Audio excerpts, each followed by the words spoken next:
मुहतरम सम्मानित धर्मप्राण मुसल्लियान किराम महान आल्लाह पाकेर दरबारे आलिशाने अगणित लक्ष कोटी शुक्रिया जे आल्लाह पाक आमादेरके भालोबेशे मोहब्बत करे पवित्र मुहर्रम मासेर आरो एकटी जुमाय आगे आगे मस्जिदे आसार बसार दीनेर किछु गुरुत्वपूर्ण कथा शोनार जोन्नो तौफिक दान करेछेन एजोन्नो दिल थेके शुक्रिया तान बोली आलহামদুলিল্লাহ।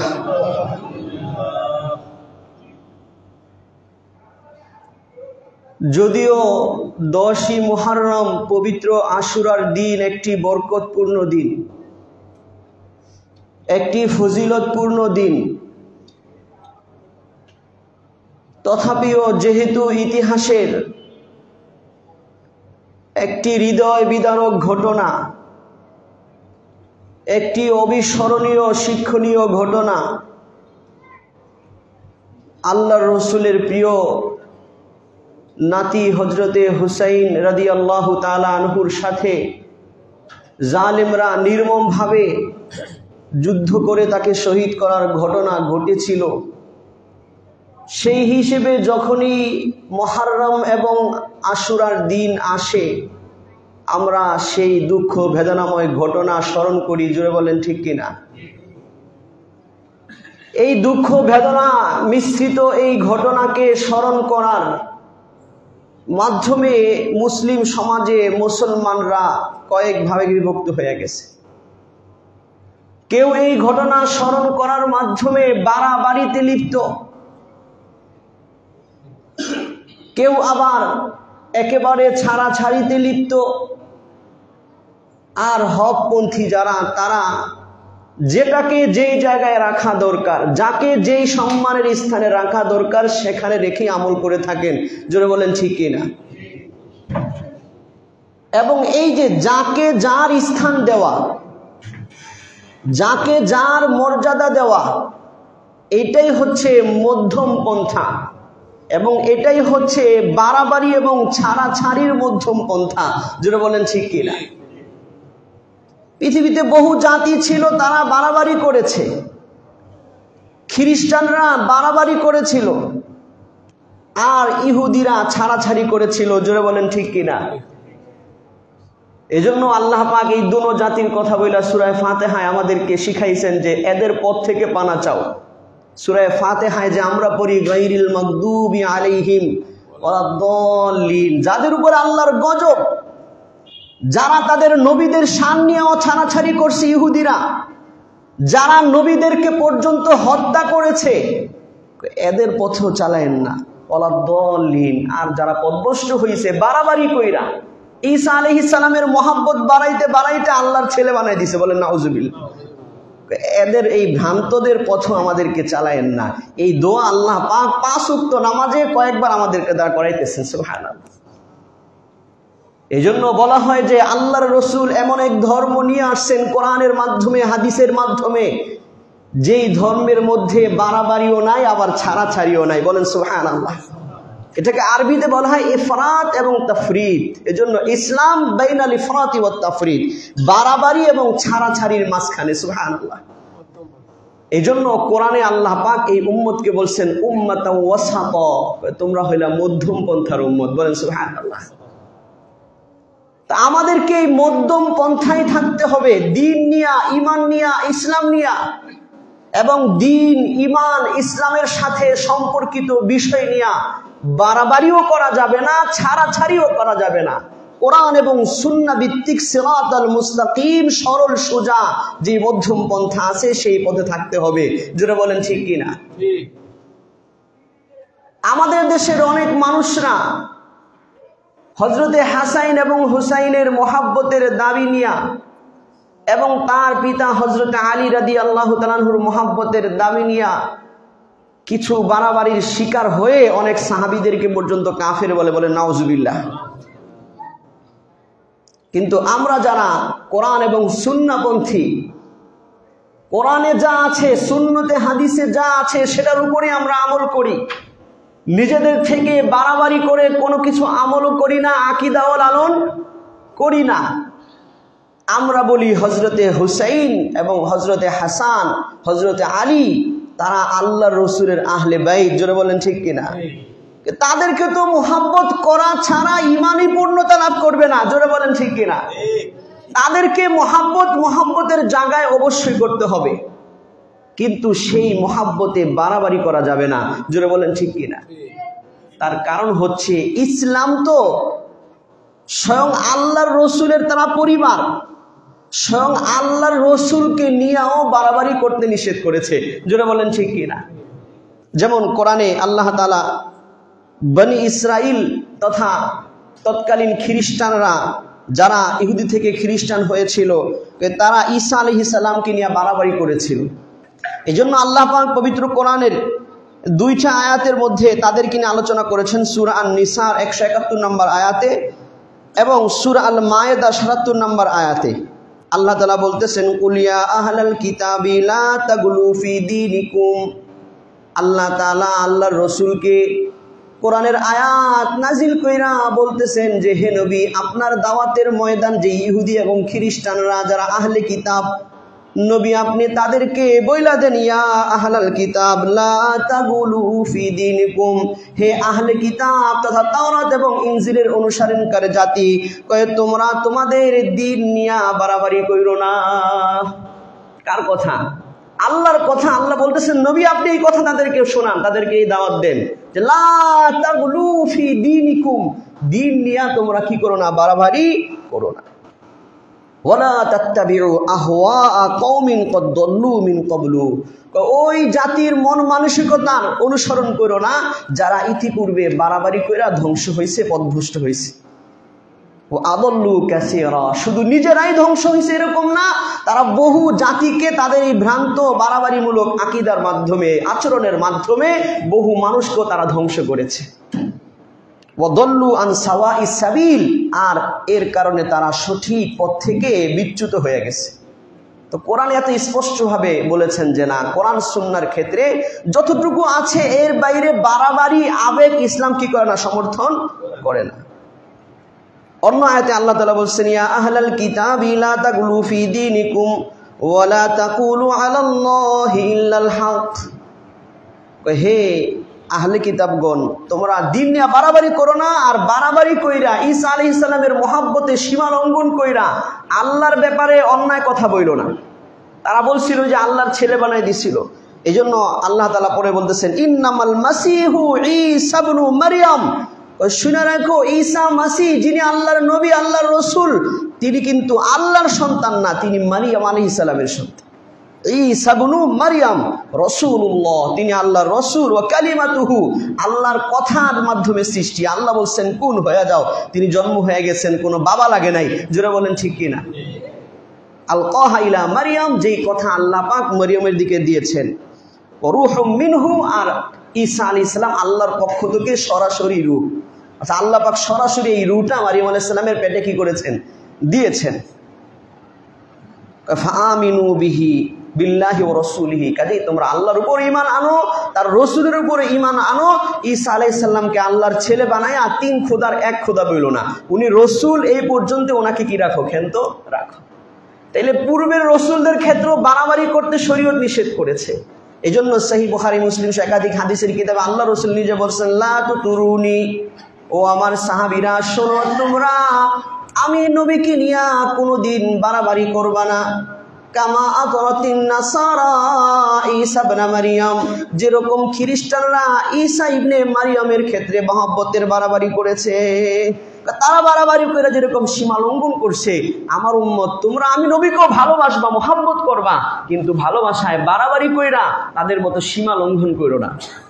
তাইলে স্বয়ং আল্লাহর রসুলের ভালোবাসায় যদি বাড়াবাড়ি সীমা লঙ্ঘন নিষিদ্ধ হয়, তাইলে আল্লাহ রসুলের পরিবার, তার আহলে বাইত, তাদের স্তর তো আল্লাহ রসুলের নিচে। উপরে না নিচে বলেন? আল্লাহ রসুলের নিচে না। তাহলে আল্লাহ রসুলের মহব্বতের ক্ষেত্রে যদি আল্লাহ বাড়াবাড়ি করতে নিষেধ করেন, স্বয়ং রসুল নিজে বাড়াবাড়ি করতে নিষেধ করেন, তাহলে আমরা আল্লাহ রসুলের আহলে বাইতের মহব্বতের ক্ষেত্রে বাড়াবাড়ি করার সুযোগ কোথায় পাবো বলেন? তো বাড়াবাড়ি করার সুযোগ কোথায় নাই? ইসলামে নাই, আবার ছাড়াছাড়ির করার সুযোগও নাই। নিঃসন্দেহে আল্লাহ রসুলের আহলে বাইত তাদেরকে মহব্বত করতে হবে। জোরে বলেন ঠিক কিনা?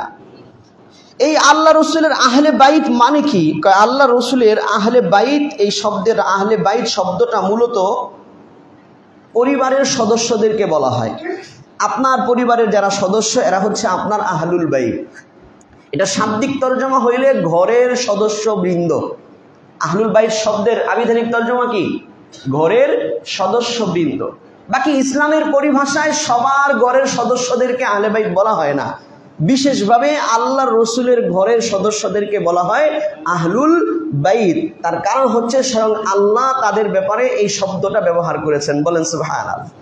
আল্লাহ পাক পবিত্র কোরআনের সূরা আহজাবে যেখানে আল্লাহ রসুলের বিবিদেরকে নিয়ে দীর্ঘ আলোচনা আল্লাহ তাআলা করেছেন, বিবিরা কিভাবে চলবে, তাদের ব্যাপারে বিধি বিধান ইত্যাদি সেখানে আলোচনা করে আল্লাহ তাআলা শেষে বলতেছেন, ইন্নামা ইউরিদুল্লাহু লিইউযহিবা আনকুমুর রিজসা আহলাল বাইত ওয়া ইউতাহহিরাকুম তাতহীরা। আল্লাহ পাক আল্লাহ রসুলের বিবিদেরকে বিভিন্ন দিক নির্দেশনা দিয়া আল্লাহ রসুলের বিবিদের মাধ্যমে অন্য দুনিয়ার সমস্ত নারীদের কেউ সেটা অনুসরণ করার বিধান দিয়া আল্লাহ পাক বিশেষভাবে আল্লাহ রসুলের বিবিদেরকে বলতেছেন, ইন্নামা ইউরিদুল্লাহু লিইউযহিবা আনকুমুর রিজস। এই যে আল্লাহ তাআলা এত বিধান তোমাদের জন্য দিলেন, এই বিধানের মাধ্যমে আল্লাহ চান আল্লাহর ঘরের, আল্লাহর নবীর পরিবারের সদস্যদেরকে আল্লাহ তাআলা পবিত্র করতে চান। লিইউযহিবা আনকুমুর রিজস, তোমাদের থেকে অপবিত্রতা, তোমাদের থেকে খারাপ কিছু আল্লাহ তাআলা দূর করতে চান। ওয়া ইউতাহহিরাকুম তাতহীরা, এবং তোমাদেরকে আল্লাহ পাক পরিপূর্ণভাবে পবিত্র করতে চান। বলেন সুবহানাল্লাহ। এই যে এখানে যে আল্লাহ বললেন যে লিইউযহিবা আনকুমুর রিজসা আহলাল বাইত, হে নবীর ঘরের সদস্যরা, আল্লাহ তোমাদের থেকে অপবিত্রতা দূর করতে চান। এই যে আল্লাহ পাক আহলুল বাইত শব্দটা ব্যবহার করেছেন, এজন্য যুগ যুগ ধরে মুসলমানরা এই শব্দটা আল্লাহ রসুলের পরিবারের সদস্যদেরকে এই শব্দ দ্বারা বুঝিয়ে থাকেন। এখন আমরা আহলে বাইত বলতেই বুঝবো কি? আল্লাহ রসুলের পরিবারের সদস্যবৃন্দ। তো এখানে যেহেতু আল্লাহ রসুলের বিবিদের আলোচনা আগে থেকে চলতেছিল, সেখানে বলেছেন, তাহলে নিঃসন্দেহে আল্লাহ রসুলের যতগুলো বিবি ছিল তারা সবাই আহলে বাইতের অন্তর্ভুক্ত। আমাদের সমাজে মেয়ে বিবাহ দিয়া দিলে মেয়ের জামাই আর তার সন্তানরা অন্য বংশের সন্তান ধরা হয়। যারা বলেন ঠিক কিনা? আল্লাহ রসুলের কোনো সন্তানই বড় হয় নাই, ছেলে সন্তান যারা ছিল বড় হয় নাই, ছোট সময়ে তাদের ইন্তেকাল হয়ে গেছে। মেয়েরা বড় হয়েছে, তাদের বিবাহ শাদী হয়েছে, তাদের সন্তান সন্ততি সমাজে বিস্তার লাভ করেছে। এর মধ্যে আল্লাহ রসুলের সবচেয়ে প্রিয় সন্তান ছিল হজরতে ফাতেমা রাদিয়াল্লাহু তাআলা আনহা। তো এই আয়াতে তো বিবিদেরকে স্পষ্টভাবে আল্লাহ রসুলের পরিবারের সদস্য ঘোষণা করে দেওয়া হয়েছে। আল্লাহ রসুল যুগ যুগ ধরে যেন হজরতে ফাতেমাকেও আল্লাহ রসুলের বংশ, আল্লাহর রক্ত হিসেবে, যেহেতু ফাতেমার শরীরে কার রক্ত? আল্লাহ রসুলের রক্ত, সেই হিসেবে ফাতেমা থেকে যত সন্তান হবে এরা যেন আল্লাহ রসুলের বংশের মর্যাদা পায়, এজন্য এই আয়াত নাজিল হওয়ার পরে আল্লাহ রসুল সাল্লাল্লাহু আলাইহি ওয়াসাল্লাম তাদেরকে ডাকছেন। হাদিসে এসেছে, হাদিসের শব্দ হচ্ছে আন ওমর ইবনে আবি সালামাতা জাবিবিন নবী সাল্লাল্লাহু আলাইহি ওয়াসাল্লাম قال نزلت هذه الآية على النبي صلى الله عليه وسلم إنما يريد الله ليذهب عنكم الرجس أهل البيت। সাহাবী বলেন, যখন এই আয়াত আল্লাহ রসুলের উপরে নাজিল হয়েছে ফি বাইত উম্মে সালামা, তখন আল্লাহ রসুল তার এক স্ত্রী হযরত উম্মে সালমা ওনার ঘরে ছিলেন। ওই ঘরে থাকা অবস্থায় আয়াতটা নাজিল হয়েছে। ফাদাআন নবী সাল্লাল্লাহু আলাইহি ওয়াসাল্লাম ফাতিমাতা ওয়া হাসানান ওয়া হুসাইনান। তখন আল্লাহ রসুল আয়াত নাজিল হওয়ার পর হযরত ফাতেমাকে ডাকলেন যে ফাতেমা আসো, হযরতে হাসানকে ডাকলেন যে হাসান আসো, হযরতে হুসাইনকে ডাকলেন, তারা আসলো। হাদিসের শব্দ হলো ফাজাল্লালাহুম বিকিসাইন, আল্লাহ রাসূল একটা কাপড় দিয়া এদেরকে সামনে বসে এইভাবে ঢাকলেন। একটা কাপড় দিয়ে কি করেছেন? ঢাকছে। আর হযরতে আলী আল্লাহ রাসূলের পিছনে বসছে, ওনাকেও কি করছেন? আরেকটা কাপড় দিয়ে উপর দিয়া ঢাকছেন। তো ঢাইকা আল্লাহ রাসূল বলতেছেন যে আল্লাহুম্মা হাউলাই আহলু বাইতি ফাজহিব আনহুমুর রিজস ওয়া তাহিরহুম তাতহীরা। আল্লাহ, শুধু আমার স্ত্রীরাই আমার পরিবারের সদস্য না, আল্লাহ এই যে হাসান, হুসাইন, ফাতেমা, আলী এরাও আমার পরিবারের সদস্য। আল্লাহ আমার স্ত্রীদেরকে যেরকম আপনি পবিত্র করবেন এদেরকেও আপনি পবিত্র করেন। বলেন সুবহানাল্লাহ।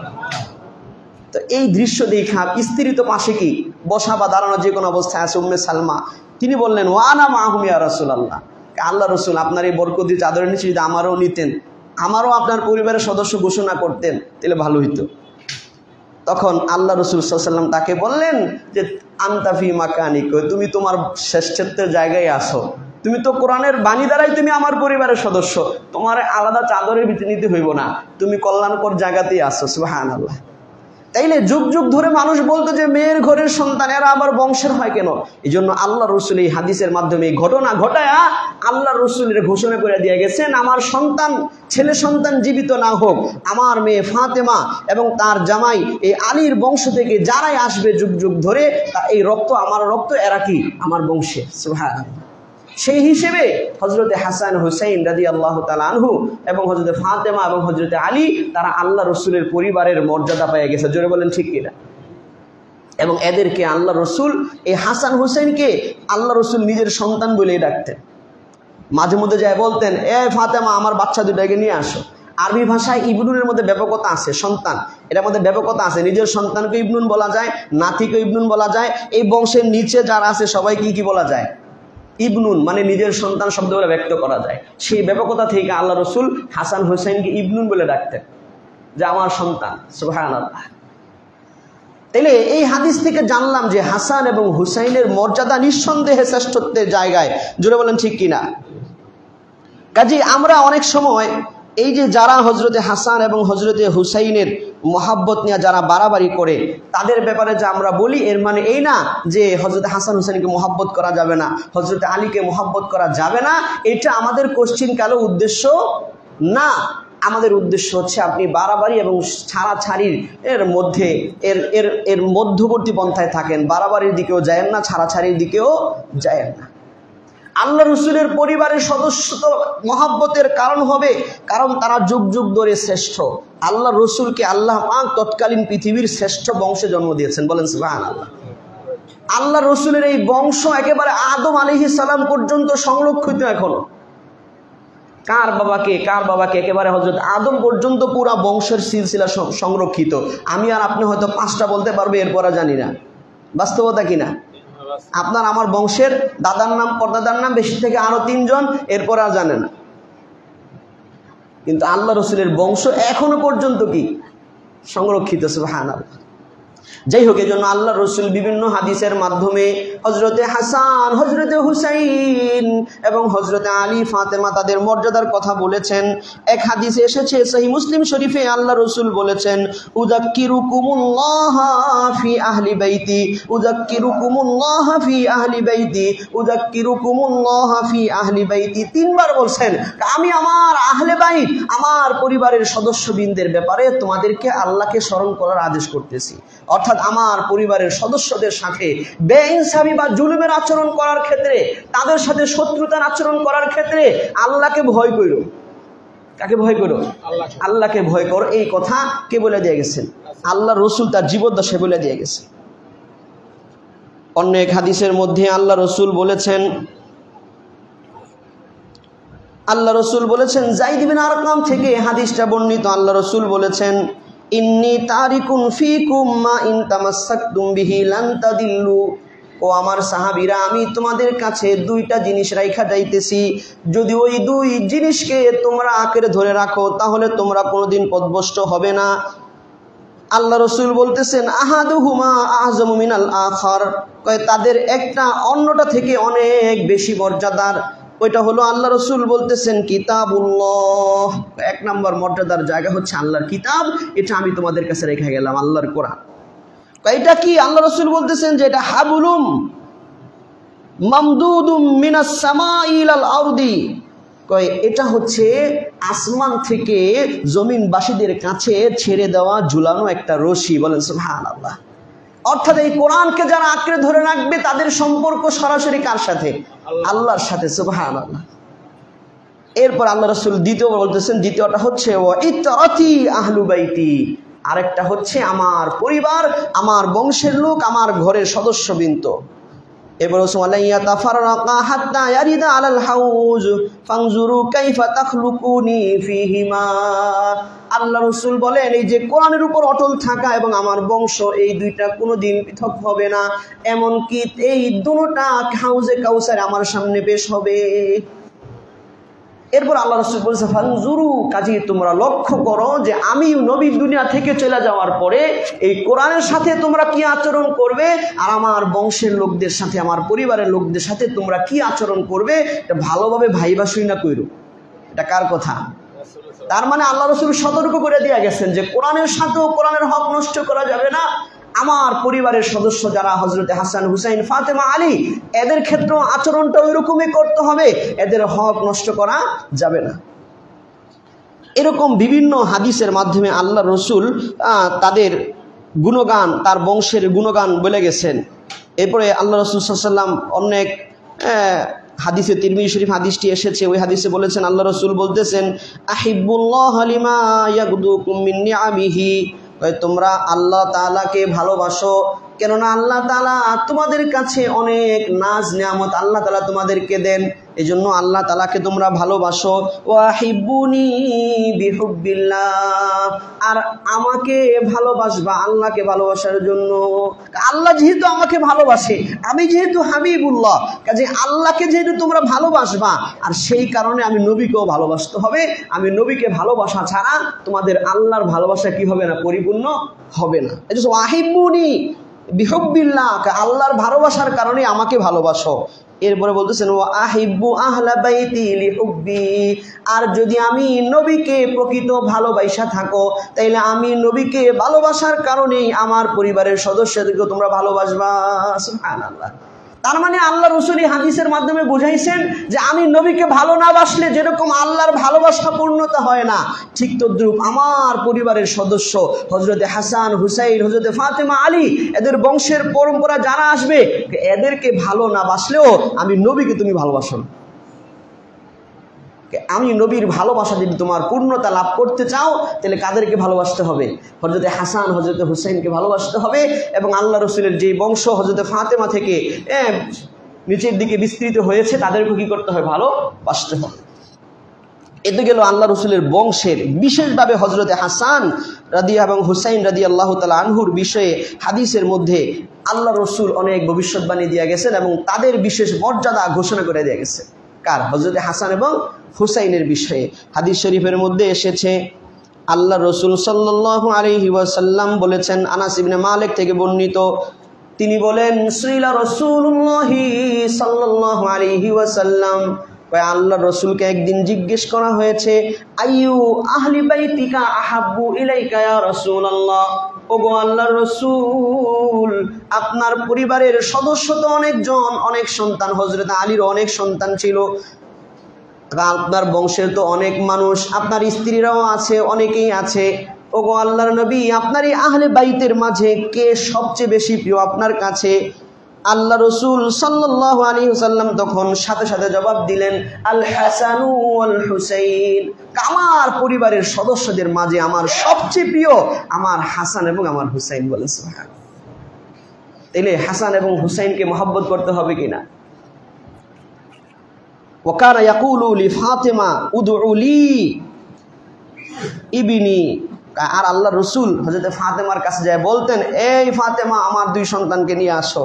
ফায়াসুম্মুহুমা ওয়া ইয়াজুমুহুমা ইলাইহি, এই হাসান হুসাইন যখন ছোট ছিল, কারণ আল্লাহ রাসূল হিজরতের ৩য় বছর হযরত হুসাইনের জন্ম হয়, আর হাসানের জন্ম হয় ৪র্থ বছর হযরত হুসাইনের জন্ম হয়, শুধু ১ বছর কি পার্থক্য তাদের জন্য। তো হিজরতের পরে তখন তারা শিশু ছিল, যেহেতু আল্লাহ রাসূল ১০ম হিজরিতে মারা যান, তাহলে আল্লাহ রাসূল যখন মারা যান তখন তাদের বয়স মাত্র কত? একজনের 8, আরেকজনের না এত বেশি না, 4 আর 6, একজনের হচ্ছে 6, আরেকজনের 7। এই ছোট্ট অবস্থায় আল্লাহ রসুল এদেরকে আদর করছেন। আল্লাহ রসুল ফাতেমাকে ডাকতেন, এদেরকে নিয়ে আসো। ইয়াসুম্মুহুমা, এদেরকে জড়ায়া ধরতেন। ইয়াজুম্মুহুমা ও ইয়াসুম্মুহুমা, এদের শরীরের জ্ঞান আল্লাহ রসুল নিতেন। সুবহানাল্লাহ। এদের প্রতি আল্লাহ রসুল ভালো। বাচ্চাদেরকে আমরা সবাই তো কোলে নেই, চুমু খাই, তার নাকের সাথে তার গালের সাথে নিজের নাক ঘষি। আল্লাহ রসুল ঘষতেন, এদের গ্রাণ নিতেন। বলেন সুবহানাল্লাহ। এইরকম মহাব্বত আল্লাহ রসুল হযরত হাসান এবং হুসেনকে করেছেন। অন্য একটি হাদিসের মধ্যে এসেছে, আল্লাহ রসুল সাল্লাল্লাহু আলাইহি ওয়াসাল্লামের চেহারার সাথে হযরতে হাসান এবং হুসাইনের সাদৃশ্য ছিল সবচেয়ে বেশি। সুবহানাল্লাহ। আল্লাহ রসুলের বুক থেকে নিয়ে চেহারার উপর পর্যন্ত বেশি সাদৃশ্য ছিল হযরতে হাসানের সাথে আল্লাহ রসুলের সাদৃশ্য। অর্থাৎ আল্লাহ রসুলের এই অংশ থেকে উপরের অংশ যেরকম কাছাকাছি ছিল কান হযরতে হাসানের, আর এই বুক থেকে নিয়ে নিচের অংশে হাত পা বডি আরো যা আছে এই সবগুলো বেশি সাদৃশ্য ছিল হযরতে হুসাইনের। বলেন সুবহানাল্লাহ। অন্য এক হাদিসের মধ্যে আল্লাহ রসুল সাল্লাল্লাহু আলাইহি ওয়াসাল্লাম এই কথা বলেছেন, আল হাসান ওয়াল হুসাইন সাইয়্যিদা শাবাবি আহলিল জান্নাহ। ও আমার সাহাবীরা শুনে রাখো, আমার হাসান আমার হুসাইন তারা জান্নাতের যুবকদের সরদার হবে। সুবহানাল্লাহ। জান্নাতে যারা যুবক হবে, অর্থাৎ যুবক বয়সে যারা মারা যাবে, ওই যুবকরা যারা জান্নাতি হবে, তাদের সকলের নেতৃত্ব দিবে জান্নাতে কে? হযরত হাসান এবং হুসাইন।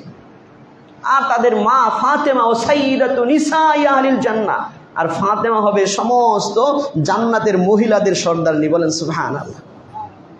হাসান এবং হুসাইনকে আল্লাহ রসুল এত ভালোবাসতেন, এই জন্য হাদিসে ঘটনা এসেছে আল্লাহ রসুল সাল্লাল্লাহু আলাইহি সাল্লাম হাসান এবং হুসাইনকে কেমন ভালোবাসতেন। একটা হাদিসে এসেছে, সাহাবীরা বলতেছেন, খরাজু মান নবী সাল্লাল্লাহু আলাইহি সাল্লাম, সাহাবীরা আল্লাহ রসুলের সাথে একদিন বের হয়েছে, ইলা তুআমিন দুউ লাহু, কোন এক ভোজনের দাওয়াতে, খাবারের দাওয়াত ছিল, সেখানে আল্লাহ রসুলের সাহাবীরাও গিয়েছেন। তো সাহাবীরা বলতেছেন, যখন খাবার খাইতে গেলেন, হুসাইনুন ইয়ালআবু ফিস সিক্কা, রাস্তার অলিতে গলিতে হযরত হুসাইন বাচ্চা শিশু কি করতেছিল? খেলাধুলা করতেছিল। যাওয়ার পথে আল্লাহ রসুলের সামনে পড়ে গেছে। তো আল্লাহ রসুল হযরত হুসাইনকে ধরার জন্য অগ্রসর হইলেন। যেরকম বাচ্চারা দেখবেন বাবা ভাই বা প্রিয় কেউ ধরতে গেলে আসতে চায় না, দৌড়াদৌড়ি করে পালায় যায়। হযরত হুসাইন এরকম অলিতে গলিতে যাইতেছিল, আর আল্লাহ রসুল ধরার জন্য তার পিছনে পিছনে এরকম কি দৌড়াদৌড়ি করে এক পর্যায়ে আল্লাহ রসুল তাকে ধরে ফেলছেন। সুবহানাল্লাহ। ধইরা তাকে কোলে নিয়েছেন। তো কোলে নিয়ে আল্লাহ রসুল এক হাত তার মাথায় রাখছেন, আরেক হাত তার গালে রেখা, দুই হাতে এমনি ধইরা চেহারাটাকে আদরের সাথে ধইরা আল্লাহ রসুল বলতেছেন, হুসাইনুন মিন্নি ওয়া আনা মিন হুসাইন। আল্লাহ রসুল বললেন, আমার সাহাবীরা শোনো, এই যে আমার নাতি বা আমার সন্তান, এই যে হুসাইন, এই হুসাইন আমার থেকে আর আমিও হুসাইন থেকে। সুবহানাল্লাহ। হুসাইন আমার থেকে মানে আমার রক্ত হুসাইনের মধ্যে আছে আমার মেয়ের মাধ্যমে, আর আমিও হুসাইন থেকে মানে আমার আত্মার সম্পর্ক কার সাথে আছে? এই হুসাইনের সাথে আছে। বলেন সুবহানাল্লাহ। এরপর আল্লাহ রসুল বলেছেন, আহাব্বাল্লাহু মান আহাব্বা হুসাইনান, যে নাকি হযরতে হুসাইনকে ভালোবাসবে, যুগ যুগ ধরে আল্লাহ তাআলাও তাকে ভালোবাসতে থাকবে। সুবহানাল্লাহ। যে হুসাইনকে ভালোবাসবে আল্লাহ তাকে ভালোবাসবেন। সুবহানাল্লাহ। এরকম আরো বহু হাদিসের মাধ্যমে আল্লাহ রসুল হযরতে হাসান এবং হযরতে হুসাইনের মর্যাদা কথা বলেছেন। সবগুলো হাদিস শোনাইতে গেলে সময় হবে না। এই হাদিসগুলোর মাধ্যমে জানলাম নিঃসন্দেহে হাসান এবং হুসাইনকে কি করতে হবে? ভালোবাসতে হবে। হযরতে আলীর শান মর্যাদা বললে তো আরো বহু ঘটনা, বহু হাদিস। তাকেও ভালোবাসতে হবে, হযরত ফাতেমাকেও ভালোবাসতে হবে। কিন্তু শুরুর কথা মনে রাখতে হবে, ভালোবাসার ক্ষেত্রে কি করা যাবে না? বাড়াবাড়ি, সীমা লঙ্ঘন করা যাবে না। মুসলিম শরীফের হাদিসের মধ্যে আল্লাহ রসুল বলেছেন, আনজিলিন নাসা মানাজিলাহুম, তোমরা প্রত্যেক মানুষকে তার মর্যাদা অবশ্যই দিবা। যে যে মর্যাদার যে যতটুকু সম্মান পাওয়া তাকে সেই সম্মান দিবা। এই যে যে যতটুকু সম্মান পাওয়ার তাকে সেই সম্মান দেওয়া, এটাও শরীয়তের বিধান। সুবহানাল্লাহ। আমরা অনেক সময় এগুলা ভুলে যাই। সম্মানিত মানুষের সাথে অনেক সময় যুবকরা বেয়াদবি করে ফেলে, অনেক সময় বৃদ্ধরাও বেয়াদবি করে ফেলে। করে কি করে না? সন্তান বাবার সাথে বেয়াদবি করে, জায়েজ নাই। এলাকার মুরব্বীদের সাথে বেয়াদবি করে, জায়েজ নাই। অনেক মানুষ আলেমদের সাথে বেয়াদবি করে, জায়েজ নাই, জোরে বলেন ঠিক কিনা? প্রত্যেকের তার মর্যাদা দিতে হবে, এটা শরীয়তের বিধান, মুসলিম শরীফে এসেছে। আনজিলিন নাস মানাজিলাহুম, প্রত্যেক মানুষকে তার যে মর্যাদার স্তর সেটা তাকে দেও। এটা কার হুকুম? আল্লাহর হুকুম, আল্লাহ রাসূলের জবান দিয়ে বের হয়েছে। এজন্য আমরা এটা দিব। আমাদের সমাজে পরবর্তীতে কিছু মানুষ হযরতে আলী এবং হযরতে হাসান এবং হুসাইনকে মুহাব্বত করতে গিয়ে, ভালোবাসায় বাড়াবাড়ি করতে গিয়ে তারা এমন আকীদা বিশ্বাসের শিকার হয়েছে যে আবু বকর ওমরকে পর্যন্ত তারা কাফের বলে, বলেন নাউজুবিল্লাহ। অথচ অন্য বহু হাদিস থেকে এই পৃথিবীতে আল্লাহ রসুলের পরে সবচেয়ে শ্রেষ্ঠ হযরত আবু বকর, এটা বুঝে আসে। কাজেই যার যেই জায়গা, যার যেই সম্মান তাকে কি করতে হবে, সেটা অবশ্যই দিতে হবে। এটাই আহলুস সুন্নাতি ওয়াল জামাআতি, তথা যারা কোরআন সুন্নাহর অনুসারী এবং জামাতে সাহাবীদের অনুসারী, তাদের আকীদা। আর আল্লাহ রাসূল বলছেন যে ৭৩ দলের মধ্যে এই দলই মুক্ত পাবে। সুবহানাল্লাহ। মা আনা আলাইহি ওয়া আসহাবি, ওই দল যারা জাহান্নামী হবে না, তারা হচ্ছে আমি নবী যেই পথের উপরে আছি, আমার সাহাবীরা যেই পথের উপরে আছে। কাজে এক সাহাবীকে মহব্বত করতে গিয়া অন্য সাহাবীর প্রতি বিদ্বেষ রাখা নিঃসন্দেহে ভ্রান্ত কাজ। এক সাহাবীকে মহব্বত করতে গিয়া আরেক সাহাবীর নামের সাথে রাদিয়াল্লাহু তাআলা আনহু বললে গায়ে আগুন জ্বলে, নিঃসন্দেহে আপনি গুমরাহির মধ্যে আছেন। আমাদের সমাজে বহু মানুষ একটি রাজনৈতিক মতভিন্নতার প্রেক্ষিতে হযরতে হুসাইন রাদিয়াল্লাহু তাআলা আনহুর যেই নির্মমভাবে জুলুমের শিকার হয়েছেন, সেই কারণে হযরতে মুআবিয়া রাদিয়াল্লাহু তাআলা আনহুকে অনেকে গালি দিতে চায়, রাদিয়াল্লাহু তাআলা আনহু বলতে চায় না। নাউজুবিল্লাহ। মনে রাখবেন, এই যে কারবালার যেই ঘটনা ঘটেছে, এই কারবালার এই ঘটনার পিছনে রাজনৈতিক কিছু বিষয় বুঝতে হবে। লম্বা ঘটনা, এক জুমায় বলে শেষ করা যাবে না। সংক্ষিপ্ত হচ্ছে যে হযরতে আলী রাদিয়াল্লাহু তাআলা আনহুর পরে যখন হযরতে মুআবিয়া রাদিয়াল্লাহু তাআলা আনহু খলিফা হলেন, এবং ওই সময় হযরতে ওসমানকে হত্যাকে কেন্দ্র করে তারপরে কে খলিফা হবে, এটা নিয়ে সাহাবীদের মাঝে বহু মতভেদ হয়েছে, বহু বিশৃঙ্খলা হয়েছে এবং অনেক রক্তক্ষয়ী যুদ্ধ হয়েছে। সেগুলাকে সামনে রেখা হযরতে মুআবিয়া রাদিয়াল্লাহু তাআলা আনহু ওনার খেলাফত কাল যখন শেষ হবে, উনি ধারণা করতেছিলেন, দিলে বাড়ি পেয়েছিলেন, আমি হয়তো আর বেশি দিন থাকবো না। তখন তিনি সাহাবীদেরকে নিয়ে এবং তার রাজদরবার ওনাদের পরামর্শ করছে। তো অনেক মানুষই তাকে পরামর্শ দিয়েছে, তার আশেপাশে যারা, যে আপনি চলে যাওয়ার পরে কে খলিফা হবে, এইটা নিয়ে যেন আবার মুসলমানদের দেশে দেশে ঝগড়া শুরু না হয়ে যায়। এইটা নিয়ে যেন হযরতে ওসমানের পরে যেরকম মুসলমান দুই গ্রুপে বাটাবাটি হইয়া লড়াই করেছিল নিজেরাই, এইরকম বিশৃঙ্খলার পরিবেশ যেন তৈরি না হয়। আপনি যদি আপনার পরবর্তী একজনকে আপনার ওলিউল আহাদ তথা আপনার পক্ষ থেকে দায়িত্বপ্রাপ্ত ঘোষণা করে দিয়া যান, তাইলে মুসলিম সমাজের মধ্যে পরবর্তী খলিফা নির্ধারণ করতে গিয়া যেই ঝগড়া হওয়ার সমূহ সম্ভাবনা আছে, এই ঝগড়া হওয়ার সম্ভাবনাটা শেষ হয়ে যাবে। তাহলে বাহ্যিকভাবে প্রস্তাবটা খারাপ না ভালো? যার কারণে এই প্রস্তাব যখন মদিনাতে হযরতে হাসান হুসাইন যেখানে ছিল, হযরতে হুসাইন এবং আর অন্যান্য সাহাবীরা যেখানে ছিল, ওখানেও যখন এই প্রস্তাব পেশ করা হয়েছে, তারাও সমর্থন দিয়েছে।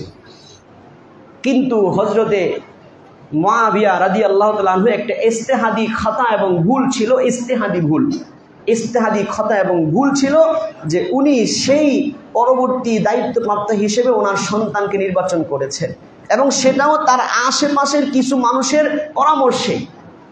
মনে রাখবেন, একজন রাষ্ট্রপ্রধান শাসক যখন ভুল সিদ্ধান্ত নেয়, এই ভুল সিদ্ধান্ত নেওয়ার পিছনে তার আশেপাশে তার মন্ত্রী পরিষদ যারা থাকে, এদের দায় বেশি থাকে। জোরে বলেন ঠিক কিনা?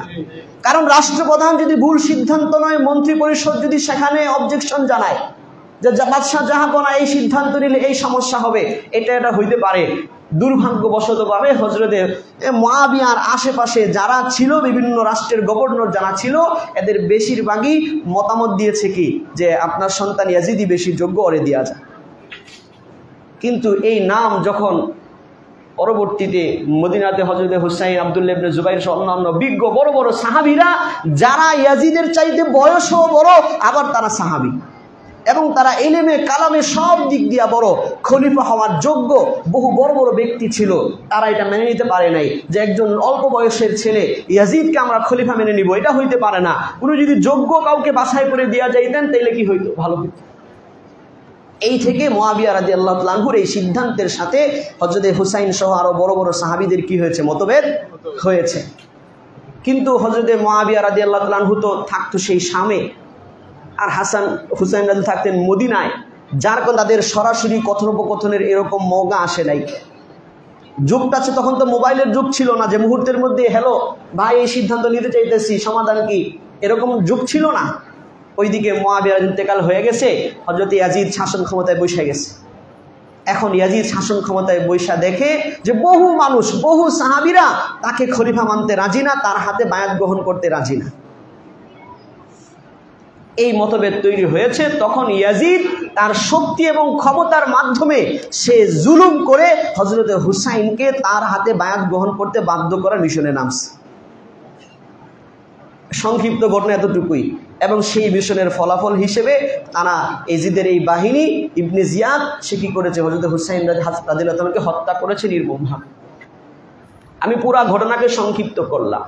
এই যে সংক্ষিপ্ত ঘটনা থেকে এটা আপনারা বুঝতে পারবেন যে একজন শাসক হযরতে মুআবিয়া, তিনি একজন বিশাল বড় সাহাবী, আল্লাহ রাসূল ওনাকে দিয়া কোরআন লেখাইছে, কি করেছেন, এবং তিনি আল্লাহ রাসূলের সাথে তারও আত্মীয়তার সম্পর্ক আছে। হযরতে মুআবিয়ার সাথে আল্লাহ রাসূলের কি আছে বলেন, আত্মীয়তার সম্পর্ক আছে। তাহলে আপনি যে আত্মীয়তার সম্পর্কের কারণে হাসান হুসাইনকে ইজ্জত দেন, সেই আত্মীয়তার সম্পর্ক কার সাথেও আছে, মুআবিয়ার সাথে। যদিও সেটা শ্বশুরবাড়ি কেন্দ্রিক আত্মীয়তার সম্পর্ক, কিন্তু সেটাও আত্মীয়তার সম্পর্ক। জোরে বলেন ঠিক কিনা? তাহলে এই প্রেক্ষিতে হযরতে মুআবিয়া, পরবর্তী ইতিহাসবিদগণ, বিজ্ঞ ওলামা ইকরাম বলেছেন যে এই যে মুআবিয়া রাদিয়াল্লাহু তাআলা আনহু তার সন্তানকে শাসক নির্ধারণ করে যাওয়াটা তার ভুল ছিল, নিঃসন্দেহে ভুল ছিল। কিন্তু সেই ভুলের কারণে তাকে গালি দেওয়া জায়েজ নাই, সেই ভুলের কারণে তাকে ঘৃণা করা জায়েজ নাই। তার কারণ হচ্ছে সহিহ হাদিসের মধ্যে আল্লাহ রাসূল বলেছেন, ইজা তাহাদাল হাকিমু, আল্লাহ রাসূল বলেন কোন শাসক যখন কোনো গবেষণা করে, কোনো চেষ্টা করে কোনো বিধান সাব্যস্ত করা, আসবা ফালাহু আজরান, কোনো শাসক যখন নিজের গবেষণায় ভালো কিছু করার চেষ্টা করে, সে যদি সিদ্ধান্ত নিতে গিয়ে ভুল সঠিক সিদ্ধান্ত নেয়, তার 2 সওয়াব। ওমান আখতা ফালাহু আজরুন, আর কোন শাসক ভালো সিদ্ধান্ত নিতে গিয়া যদি ভুল সিদ্ধান্ত নিয়ে ফেলে, তাইলে তার জন্য 1 সওয়াব। তার কারণ হচ্ছে সে ভালোর নিয়তে করছে। সুবহানাল্লাহ। এই হাদিসের আলোকে উম্মতের গ্রহণযোগ্য ওলামা ইকরাম বলেছেন যে ইয়াজিদের জুলুমের কারণে, ইয়াজিদকে শাসক বানানোর ভুল সিদ্ধান্তের কারণে হযরতে মুআবিয়াকে ঘৃণা করা যাবে না, তাকে কটু কথা বলা যাবে না। তার কারণ হচ্ছে তিনি সাহাবী, এবং সমস্ত সাহাবীদের ব্যাপারে গুণগান স্বয়ং আল্লাহ নিজে কোরআনে বলছেন। এই বিষয়ে আগামী জুমাতে যদি সুযোগ আলোচনা হবে। আল্লাহ তাআলা যা কিছু বললাম এই বিষয়ে আমাদেরকে সঠিক আকীদা লালন করার তৌফিক দান করেন। আমরা যে শিয়াদের বিরুদ্ধে বলি, যারা বাড়াবাড়ি তাদের বিরুদ্ধে বলি, উদ্দেশ্য আল্লাহ রাসূলের পরিবারকে মুহাব্বত না করা নামিয়া। এজন্য হযরত ইমাম শাফি বলছেন, লাউ কানা হুব্বু আলি বাইতি মুহাম্মাদিন তাশাইয়ুআ, জানা রাখো যদি মুহাম্মদের বংশের লোকদেরকে ভালোবাসা শিয়া পন্থা হয়, ফালিয়ালামিল আলিমু আন্নী আশিউ, তাহলে পুরো পৃথিবী জানে না আমি নিজেও শিয়া। কে বলতেছে? ইমাম শাফি। তাহলে বুঝাইছে যে না না না, শুধুমাত্র আল্লাহ রাসূলের বংশের লোকদেরকে মুহাব্বত করলে শিয়া হয় না, তাদের মোহাব্বতে বাড়াবাড়ি কইরা অন্য সাহাবীদের মান সম্মান নষ্ট করলে, তাদেরকে গালিগালাজ করলে, বিভিন্ন বেদাতি আকীদা এবং আমল চালু করলে তাদেরকে শিয়া বলা হয়। জোরে বলেন ঠিক কিনা? আল্লাহ তাআলা আমাদেরকে বোঝার, মানার, আমল করার তৌফিক দান করেন। ওয়া আখিরু দাওয়ানা আলহামদুলিল্লাহ।